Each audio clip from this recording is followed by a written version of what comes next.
Assalomu alaykum. Bizni kuzatib turgan kuzatuvchilarimiz, mana bugun qanday qilib kafel urishni o'rganib olamiz. Batafsil e'tibor qilib kuzatib turasizlar degan umiddaman. Birinchi bo'lib tagiga ko'rib turganingizdek lazer bilan profil yoki rekami bironma qo'yib olasizlar. To'g'rilab hamma yerga bir xil qilib tekis qo'yib olasizlar. Bir kafe razmerdan tepaga ko'tarib olasizlar. Keyinchalik pastini olib tashlab buni kafeli yana qirqib qo'yaversizlar. Qirqiladigan bo'lsa qirqiladi, iloji bo'lsa selli tushadigan qilishga harakat qilasizlar. Mana kafelimizga loy surtab oldik. Devorimiz tekis bo'lmaganligi sababli kafelga surtdik. Agar devor tekis bo'lsa, podmyaglik shkaturka bo'lgan bo'lsa, gerbiyonka bilan devorga tortib birovni yopishtiraverarsizlar. Ko'rib turganingizdek kafelni qo'yib urg'un bilan ko'rasizlar. Mana ozgina urish kerak tagini. Molotok bilan, kiyanka bilan urib to'g'rilab urib ketaverasizlar.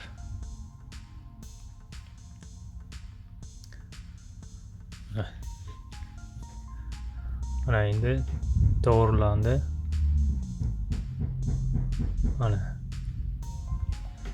shu holda birinchi qatorni hammasini urib ketaverasizlar. Bir-biriga to'g'rilab.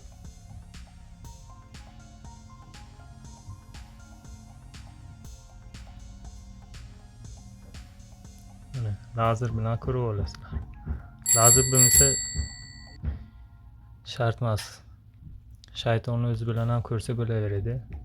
Bizda bu lazer bo'lganligi sababli lazer bilan ko'ryapmiz. Liniya to'g'ri ketyaptimi yo'qmi ko'ra olasizlarda. Qani endi ikkinchi kafelni ham qo'yamiz. Loyi surtashni ko'rib olinglar. Orasi ochiq bo'lsa urganda oralari yopiladi. Bu katta bo'lganligi uchun devorga ham surtab olsanglar, devor bilan kafel yaxshi yopishadi va tushib ketmaydi. Kafel bilan kafeli bir-biriga tekislasizlar. Shaytonni qo'yib to'g'rimi yo'qmi ko'rib olasizlar. Shu asnosida ketaverasizlar oxirigacha.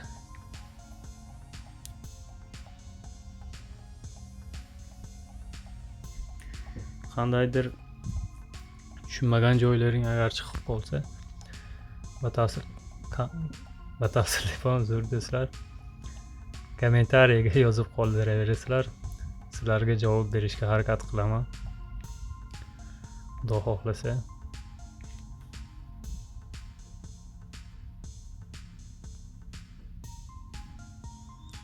Mana shunday ko'rib birinchi qatorni chiqarib olsanglar, yog'i oson.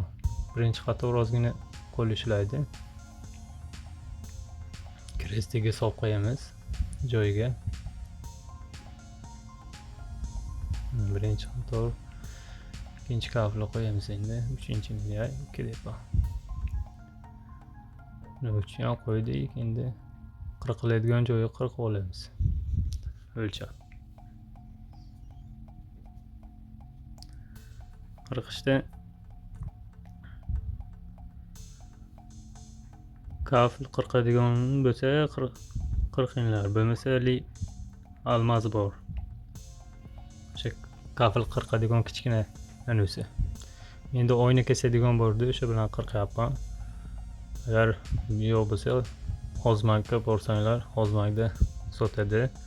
Shunaqa kichkinagina kafel qirqadigan bo'ladi.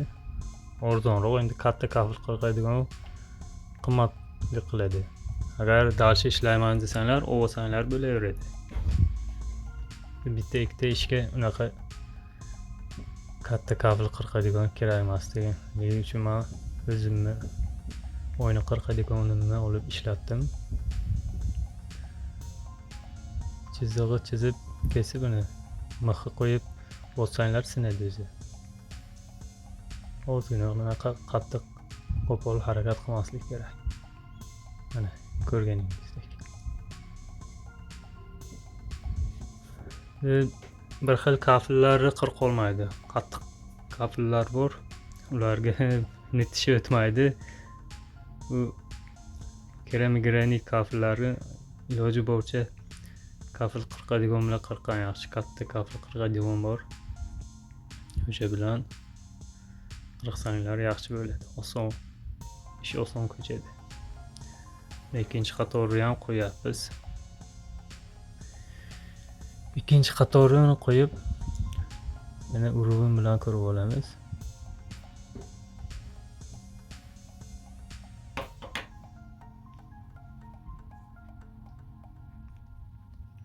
Krestga joyiga solamiz.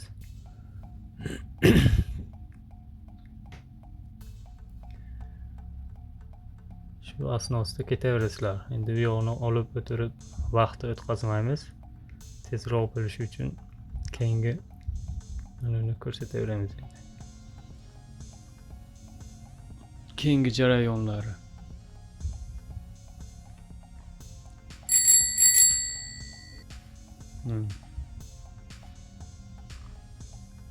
Shu asnosida ketaveradi. Ikkinchi qator.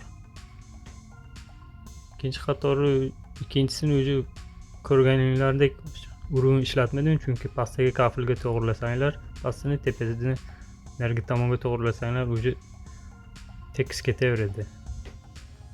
Bir marta shuni ko'rib olsanglar bo'laveradi. Tepadagidan pastaga kafilni yuzasi bilan ikkalasi teng qilsanglar, o'zi chiqadi shaytoni.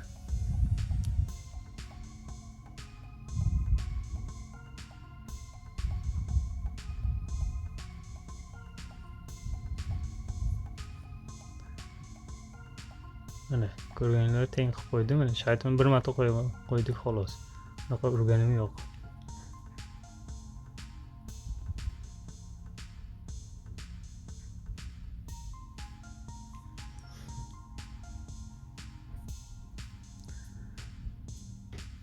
Sizlarga qanday joylar tushunmayotgan bo'lsanglar, kommentariyaga yozib qoldiringlar. Tushuntirishga harakat qilaman. Bilmagan joylaringni iloji boricha tushuntiraman. Yoki bo'lmasam video qilib chiqarishim ham mumkin. Kafil qirqishni o'rganib oldinglar degan umiddaman.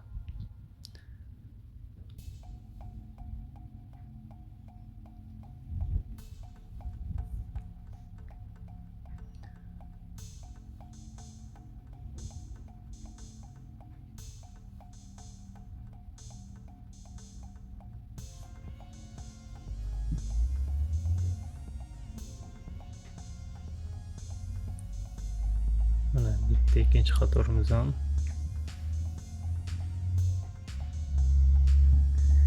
Uchinchi qatorni ham boshlaymiz shu asnosida.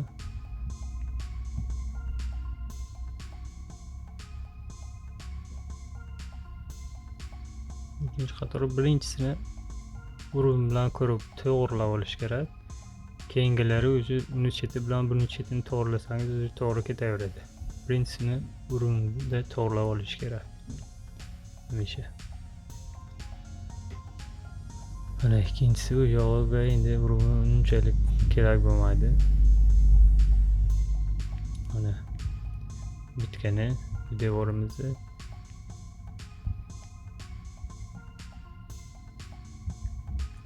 endi bu tomonlari bitiramiz. Bu tomonni ham birinchi qatorni qo'yib oldim. Endi ko'rsatib o'tirishga sizlarni ham o'qimadim. Video kattalashib ketadi. Zerikib qolasizlar deb o'zim shunday urib qo'yaverdim. Video qilmasdan. Bir qator chiqarib olib buni ham shu asnosida oyog'i ketaveradi tepaga qarab.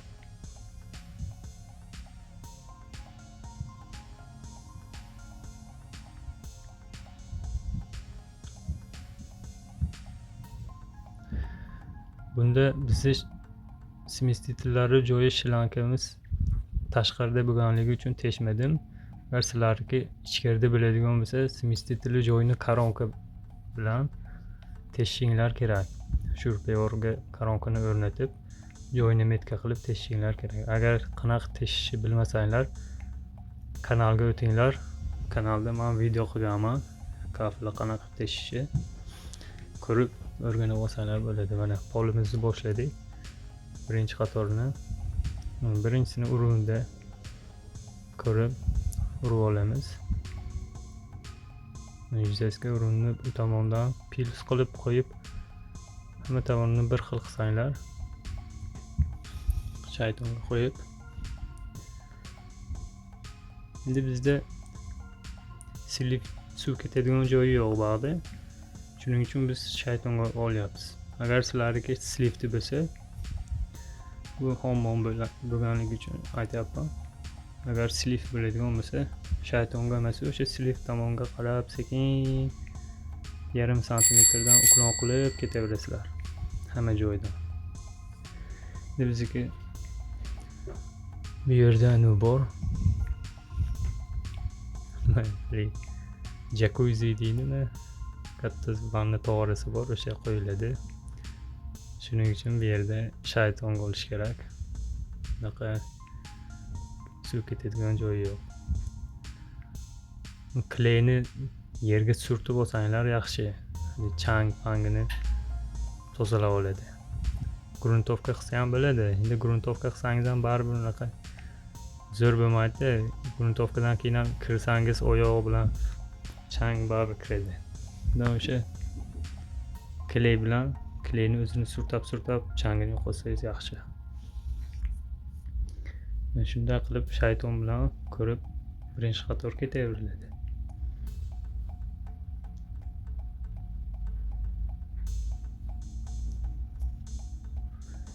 Bitta tomonga liniyaga ip tortib olasizlar.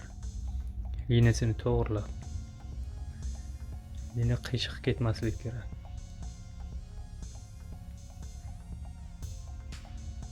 Men polimizni ham urib bo'ldim. Endi polni birinchi qator qolganini ko'rganingizdek. Hali uni olib tashladim reykani, qotirgan reykani. O'sha ko'rganingizdek o'sha qotirgan reykani joyini ham urib qo'ydik. Qandaydir savollar bo'lsa kommentariyaga yozib qoldiringlar. Kutamiz. Mana zamaska, zatirka qilish. Zatirkani sal yumshoqroq qilib, shunaqa qilib zatirka qilasizlar. Ichga kirgizib, mana.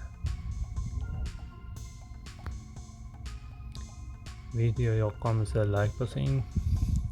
O'zingiz bilasiz yo'qni.